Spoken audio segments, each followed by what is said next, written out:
Alors nous sommes avec Alexandre de Limoges qui va nous présenter Pharaon. Bonjour Alexandre. Bonjour. Alors de quoi parle la pièce?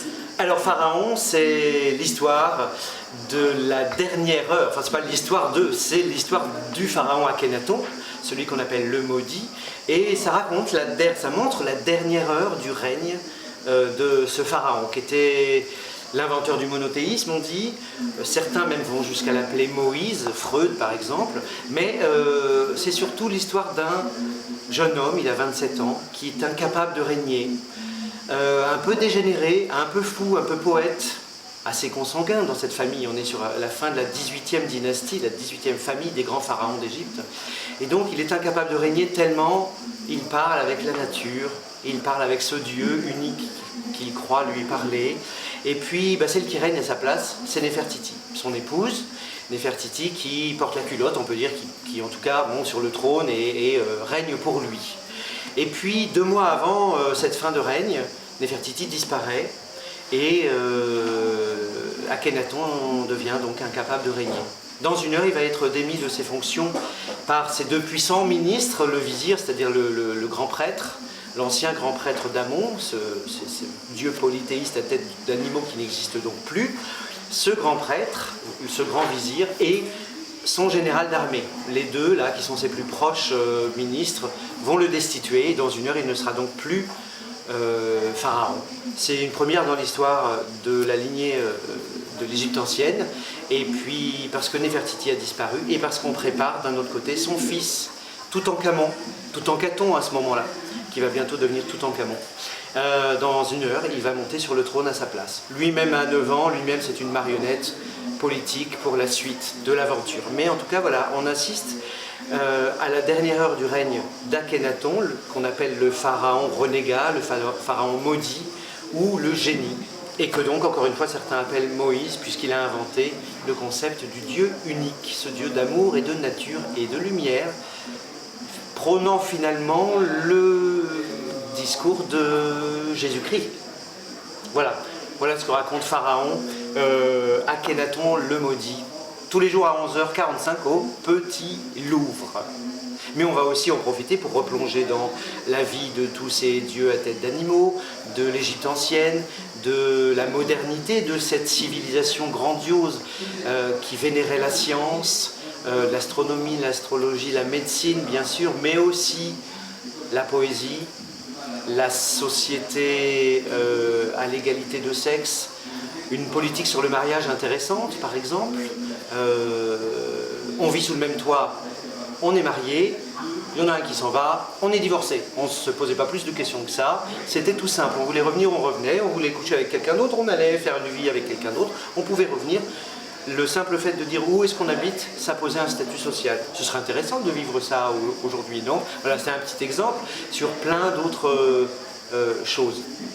Donc on revoit le contexte social, politique, artistique de l'Égypte ancienne dans sa globalité, et en particulier on vit la transition de cette 18e de grands pharaons, 18e dynastie, famille de grands pharaons, les Thoutmôsis, Aménophis, Hatshepsut, Toutankhamon, Néfertiti et Akhenaton. Et c'est la fin de cette famille, et on va assister dans une décennie à peu près, au début de la 19e dynastie, les grands conquérants, Ramsès, Séti et les grands conquérants. On est donc au top de la grandeur de cette Égypte ancienne à travers cette petite anecdote de la dernière heure du règne du pharaon Akhenaton. Super. Et pourquoi avoir choisi de porter au théâtre l'histoire de ce pharaon en particulier et pas un autre pharaon? Alors moi j'adore l'histoire, bien sûr, j'adore les révolutionnaires en particulier. Révolutionnaires dans le sens peut-être à contre-courant, peut-être mal jugés par l'histoire, mais qui pourtant ont changé la face du monde. Akhenaton c'en est un, c'est quelqu'un qu'on a fait passer pour un pharaon fou, un pharaon enfant, un pharaon incompétent, incapable.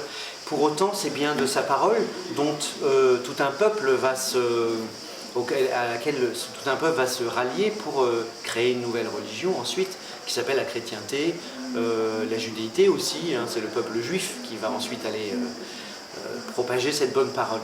Je pense que Akhenaton a été injustement oublié. D'ailleurs, en Égypte ancienne, à cette époque-là, ses successeurs vont détruire toute trace de son passage, de sa mémoire, y compris celle de Néfertiti, dont on ne connaît ni la dépouille, ni la tombe. Tout ça est voilà, complètement disparu. Peut-être que c'était politiquement incorrect de dire que notre religion monothéiste finalement vient d'un illuminé trop puissant, peut-être un peu dégénéré. Alors on a inventé une légende autour de ça, la légende de Moïse, qui est une belle légende. Mais Akhenaton, c'est une réalité, et ça, c'est un personnage aussi troublant que fascinant. Alors je voulais défendre ce révolutionnaire-là. Le prochain, que je viens de finir d'écrire, c'est Nicolas Fouquet. C'est celui qui est devenu le ministre des Finances de Louis XIV, juste après Mazarin, juste avant Colbert, et donc on assiste au procès Fouquet qui dure 2 ans et demi, et où Colbert, représentant Louis XIV, va essayer de démonter ce pauvre Nicolas Fouquet qui n'a pas fait grand-chose, sinon vivre comme un roi, alors que le roi voulait vivre comme un roi, lui-même. Était jaloux. Bon, il y a la fête de Vaux-le-Vicomte, il y a tout un tas d'histoires à raconter autour du procès Fouquet, mais ça raconte surtout le panache et la corruption à la cour de Louis XIV. Et puis Colbert est passé à la postérité, et pas trop Fouquet, ce qui est complètement injuste. C'est Fouquet qui a inventé le système monétaire international actuel. Donc il s'agit de le remettre au devant de la scène, ce sera le prochain. Mais le précédent, c'était Gustave Eiffel, enferré contre tous. On était encore sur un autre révolutionnaire, bien oublié, juste après la construction de sa tour. On a détruit sa maison à Dijon, on a détruit toute trace de Gustave Eiffel aussi. On est fier de la tour Eiffel. On se garde bien de dire qu'Eiffel c'était un Allemand. On crée une légende, mais on oublie le bonhomme. Et ce bonhomme aussi, il est important. Alors voilà, moi c'est ça, ce que j'aime bien, c'est raconter les révolutionnaires de leur temps, un petit peu bafoués par l'histoire. Et Akhenaton, il est tellement fascinant. Et moi je suis allé en Égypte une vingtaine de fois, j'ai vu tellement de choses fascinantes. Et il revient à la mode là, hein. Et je parle pas du rappeur qui est déjà... non, on parle d'Akhenaton, ce mari de Néfertiti, de père de Toutankhamon, tellement troublant et fascinant. C'est ça que je voulais raconter. Et qu'on replonge dans l'Égypte ancienne. Avec une force. Parce que là, il ne s'agit pas, comme Gustave Eiffel, d'un spectacle assez léger, humoristique et plein de fougue. On est plein de fougue, mais une fougue religieuse, une fougue de passion de la nature, de la vie, avec des moments assez tristes aussi, parce qu'assez profonds, parce que c'est un pharaon tellement seul aussi, abandonné par sa femme. Il se sent terriblement seul, accompagné d'un dieu qui aujourd'hui ne lui parle plus, donc en plein doute mystique. C'est un nœud dramatique fort, cette dernière heure de règne que j'ai choisi de raconter là. Je pense que c'est un moment important dans l'humanité, mais tellement fort et dramatique pour lui. Donc on l'aura compris, tu as une casquette d'historien quand même, ça te prend beaucoup de temps ces recherches sur chaque personnage historique? À chaque fois je mets 3 ans à peu près pour écrire un spectacle, mais j'en ai toujours plusieurs sur le feu, donc j'en sors à peu près un par an, que je joue pas forcément, des fois c'est une commande, mais oui, je dirais 3 ans, et celui-là je dois le mûrir depuis une vingtaine d'années, parce qu'il parle aussi de l'absence du père, du vrai père, d'idéaliser la famille, de parfois avoir du mal à grandir. Donc celui-là, il est là dans moi depuis très très longtemps, mais souvent je mets 3 ans. Gustave Eiffel, j'avais mis 3 ans pour l'écrire. Le procès Fouquet, là, ça fait déjà 2 ans que je suis dessus, et bon, je viens de finir de l'écrire la semaine dernière. Donc ça y est, on va pouvoir le présenter en duo, donc ça va changer un peu aussi l'énergie sur scène. Mais oui, c'est une longue préparation quand même, une dizaine de bouquins, souvent ardus. Fouquet, c'est des bouquins de 1000 pages sur le système monétaire du XVIIe siècle. On est quand même sur des trucs un peu ardus. Moi-même, je ne comprends pas tout. J'aime vulgariser. C'est mon but, c'est vulgariser l'histoire. Mais oui, 3 ans. 3 ans pour l'écrire. Je vais te faire réfléchir maintenant. Si tu devais résumer la pièce en 3 mots, tu choisirais lesquels? Ah bah tout ça pour ça, en fait, elle va me couper, elle va me faire 3 mots sur cette phrase. La pièce s'appelle Akhenaton. La pièce s'appelle Pharaon, Akhenaton le maudit, parce que c'est une pièce à la fois pharaonique par son importance dans l'histoire de l'humanité, et Akhenaton le maudit parce qu'on va raconter l'histoire ce petit pharaon presque méconnu, mais tellement troublant et tellement fascinant, qui régnait seul, en l'absence de sa femme Néfertiti, dont il était éperdument amoureux, et puis de son fils Toutankhamon, qu'on lui a enlevé pour l'élever à être roi dans 1 heure. Donc c'est ce moment troublant où Akhenaton se retrouve face à ses contradictions et face à lui-même. Et Pharaon, c'est pour quel public? Pharaon, c'est pas un spectacle pour les enfants, hein. C'est quand même, on va dire, bien 12 ans. Hein.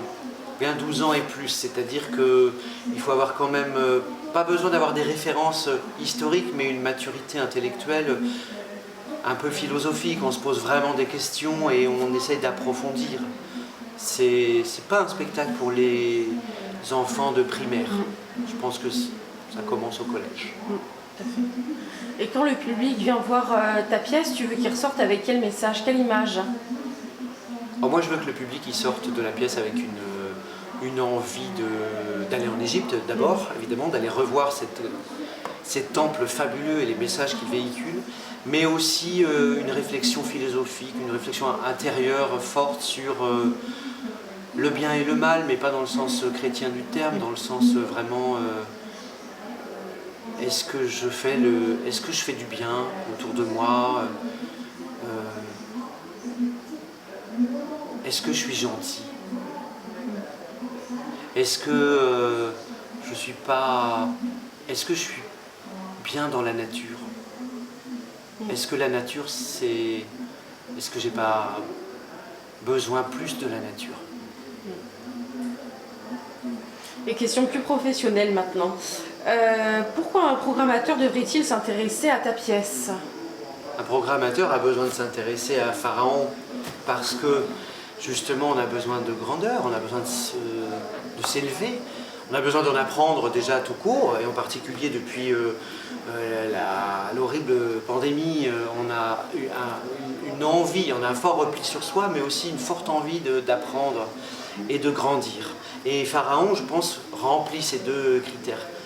On en apprend bien sûr en replongeant dans une civilisation disparue mais grandiose, et en ranimant un petit peu notre fantasme de nos rêves d'enfants sur l'Égypte et sa mythologie, etc., sur ces pharaons étranges, mais aussi grandir intérieurement. C'est quoi la bonté, c'est quoi la beauté, c'est quoi notre rapport à la nature? Est-ce que l'humain peut se fondre dans la nature plutôt qu'en être de manière permanente l'ennemi?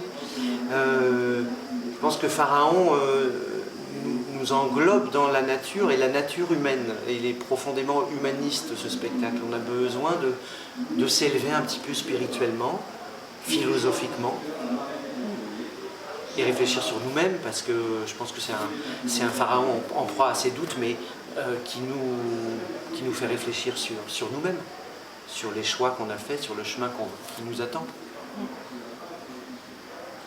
Donc Pharaon, c'est au Petit Louvre, à 11h45 jusqu'au 26 juillet. Pharaon, c'est au Petit Louvre, sauf les mercredis et jeudis, à 11h45, jusqu'à la fin, jusqu'au 26 juillet. Et l'année prochaine, bien sûr. Eh bien, merci beaucoup Alexandre. Merci.